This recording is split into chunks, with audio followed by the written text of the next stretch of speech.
The human brain, arguably the most complex organ in the universe, relies on an intricate network of blood vessels to survive. But what if these vessels became a battlefield, where a tiny sticky protein called amyloid beta began to wreak havoc? This is cerebral amyloid angiopathy, or CAA. It's a condition that combines molecular chaos with catastrophic outcomes: strokes, microbleeds, and cognitive decline. Let's dive into the fascinating science behind this disease and why it's both terrifying and full of possibilities for discovery.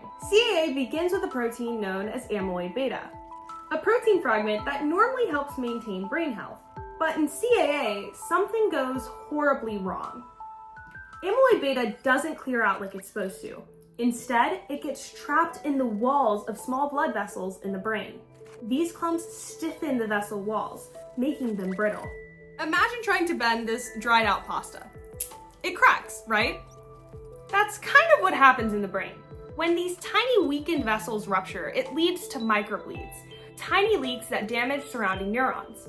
Over time, these injuries pile up, disrupting blood flow, starving neurons of oxygen, and leading to strokes and cognitive decline. But CAA isn't something we can just see. It's hidden within the brain. That's where imaging comes in handy, specifically MRI scans. These scans give us clues, almost like fingerprints, to identify the disease. On MRI, one hallmark of CAA are cerebral microbleeds, small, dot-like hemorrhages that appear near the cortex, the brain's outer layer. Another signature is cortical superficial siderosis, thin rims of iron deposits left behind by old bleeds. These patterns help to distinguish CAA from other neurovascular disorders. The problem?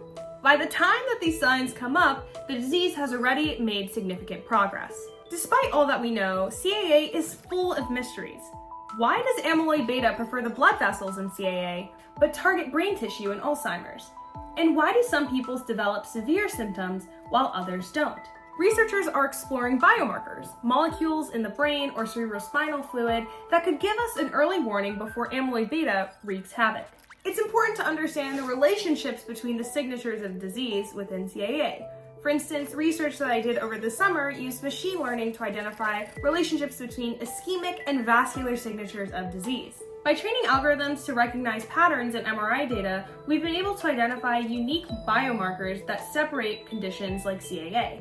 This could mean earlier, more precise, and ultimately more effective treatments for these patients.